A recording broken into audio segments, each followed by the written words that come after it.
They bullied his little sister, shoved her to the ground, tore her shirt, and laughed while she bled. Everyone stood watching. No one helped until her big brother walked in. They mocked him too. Said he looked like a thug, not knowing who he really was. But in just 2 minutes, karma hit harder. You people don't belong here. Take your dirty little sister and get out. The voice cut through the afternoon air like a blade, loud, mocking, white. It came from a boy in a blue varsity jacket. Liam, blonde, clean-cut, raised in a home that taught him he was better than some people just by being born. His friend Mason, another boy dressed just like him, stood at his side, doubling down with laughter. Standing across from them was a girl no older than 10. Her name was Alara Whitaker.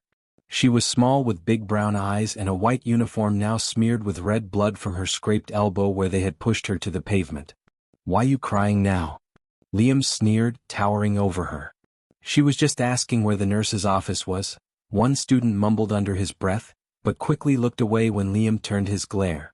Alara was crying silently, holding her arm, trembling. But what broke her wasn't the pain. It was the laughter. The taunts. The way they said, "Your kind always plays victim." The way the teachers across the field saw but didn't move. The way no one helped. Then a shadow appeared behind her. Liam blinked.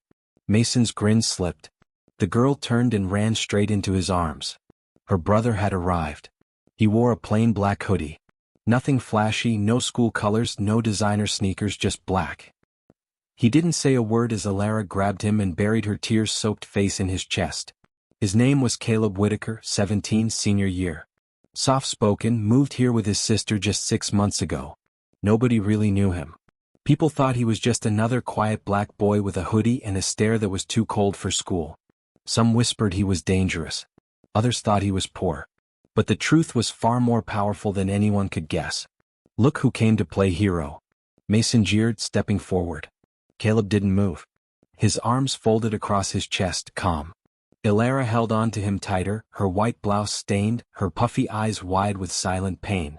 "Y'all don't even go here for real. Go back to wherever you came from," Liam snapped. "We don't need thugs protecting brats." They laughed again.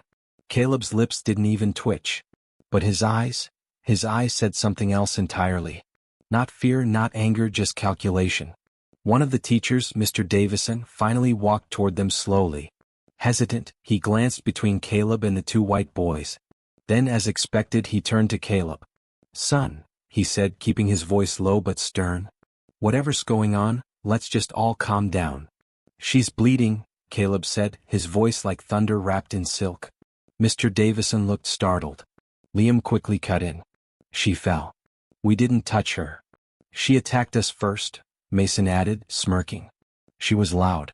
Probably scared someone. You know how they get."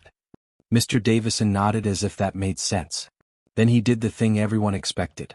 He gently pushed Caleb and Alara to the side. "Why don't you 2 go home for the day?" he said. "You need to understand the environment you're in." That was it. That line. Understand the environment you're in. As if they were intruders.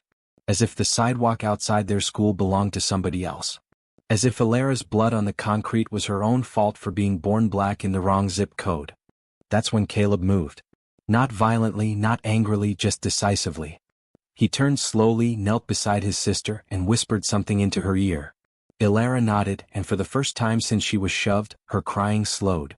He stood up, looked at Mr. Davison, and said, "I need you to get the principal. And the school officer." "Excuse me?" the teacher asked. "You're going to want them here before this gets ugly for them." He nodded toward Liam and Mason. The boys laughed louder. "You threatening us now?"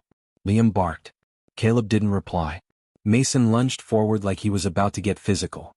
"Man, you ain't nothing but a punk in a hoodie." But then a silver Toyota pulled up to the curb.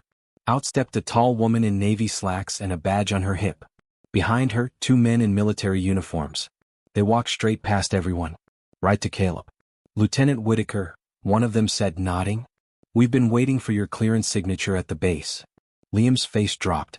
Mr. Davison blinked in confusion. Mason stepped back. "What?" Mason said under his breath. The woman with the badge walked up and gave Caleb a light nod. "Agent Reyes, Department of Justice." She turned to the boys, then to the teacher. "We've been monitoring racially motivated harassment patterns in this school for months. Thanks to Caleb's cooperation, We have everything we need now. Mr. Davison stammered. Wait, what do you mean cooperation? Caleb finally spoke to the group. I'm not just a student. I was placed here under a civilian recon program. I've spent the last 3 months gathering evidence of race-based bullying and administrative neglect. He turned to Alara. She wasn't supposed to be part of it. Liam's face turned pale. Mason looked like he'd seen a ghost. You lied to us, Liam yelled. No, Caleb replied, voice calm as ever.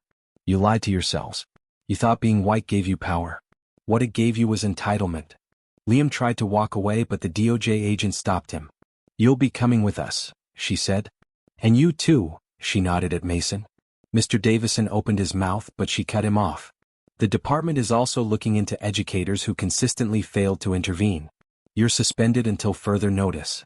Wait a second. The scene had shifted. What began with shouts, blood, and laughter now ended in stunned silence. Caleb turned to the crowd of students watching, eyes wide, phones out, and for the first time he raised his voice, not to yell but to teach. Power isn't in how loud you yell, how much you hit, or what color your skin is. Real power is standing calm when the world tries to shake you, protecting those who can't protect themselves. He picked Alara up gently in his arms. As he walked her to the car, everyone watched. Nobody said a word, not even the ones who used to laugh. The front gates of Walter H. Browan Middle School had never seen so many cameras. News vans parked outside. Parents gathered in clusters. Teachers whispered in corners. Students stared at their phones, replaying the video of Caleb Whitaker standing calm while racists lost everything in front of him. Some still couldn't believe it. Others never wanted to believe it. But the truth had landed like thunder, and nobody could look away now. Inside the school's main office, Liam's parents sat pale and stiff. They had come in yelling, demanding answers, threatening lawsuits. But now they were quiet because sitting across from them was Agent Reyes from the DOJ. And behind her on a mounted screen was footage. Alara being pushed. Mason laughing as she bled. Liam calling her a rat-faced monkey. Mr. Davison ignoring it all. Then came Caleb. His silent stare. His unwavering calm. The power he held without lifting a single finger. This looks edited, Liam's mother tried, but her voice cracked. Agent Reyes leaned forward. We've had 4 separate complaints against your son this semester alone. All buried. All ignored by school officials. What you're seeing here is just what got recorded. Then she added, you raised a bully. That's not an opinion. That's documented fact. Liam's father turned red but said nothing, not a word. In the hallway, students parted like water as Caleb walked through. Alara beside him. She wasn't crying now. She held her head up. For the first time she felt seen.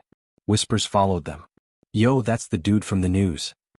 He's a lieutenant, bro, military-trained fighter.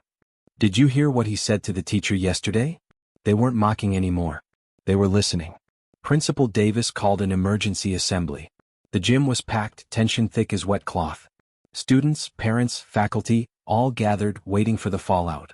The principal stepped up to the mic. Her usual stiff, chirpy tone was gone. This time she sounded human. We failed, she said.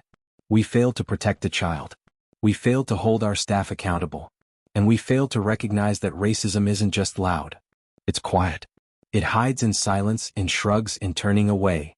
Then she paused, took a deep breath, and added, Mr. Caleb Whitaker has exposed something many of us didn't want to see, and we thank him. The mic passed to Caleb. He walked up slowly. Everyone leaned forward. He didn't give a speech. Didn't quote books. Didn't shout. He just told the story. Simple, raw. How Alara cried alone. How teachers watched but did nothing. How no one saw her as worth protecting until they realized who her brother was. I wasn't sent here to be a hero, Caleb said softly. I came here because too many black kids get told to stay quiet, to not cause trouble, to be the bigger person. He looked out at the crowd, right at the teachers, the parents, the students who used to laugh. But when they made my sister bleed, he said, his voice firm now, they didn't just hurt her. They told her she didn't belong. That's what racism does. It makes you feel small even when you're strong. Then came his final words. My hoodie doesn't make me dangerous. Your silence does. Silence. Then a single clap. Then more until the gym echoed with applause. Not the loud, empty kind, but the slow kind that carries weight. Even some teachers cried. That week Liam and Mason were expelled. Mr. Davison was terminated for professional misconduct. The school board issued a public apology and launched a district-wide anti-bias overhaul. And Alara, she got flowers from classmates, letters from strangers, an invite to speak at a children's rights conference. She smiled again, not because things were perfect but because now she believed they could change. As for Caleb, he returned to base 2 weeks later. But his name stayed on campus walls. His story became legend. Not just for what he did but for what he didn't have to do. He didn't throw a punch. He didn't raise his voice. He didn't fight to hurt. He fought to protect. As Caleb walked out of the school for the last time, a student asked him, "Hey, how did you stay so calm?" Caleb looked back, smiled, and said, "Because I've faced worse than cowards in jackets, and I always win when I'm not afraid to lose."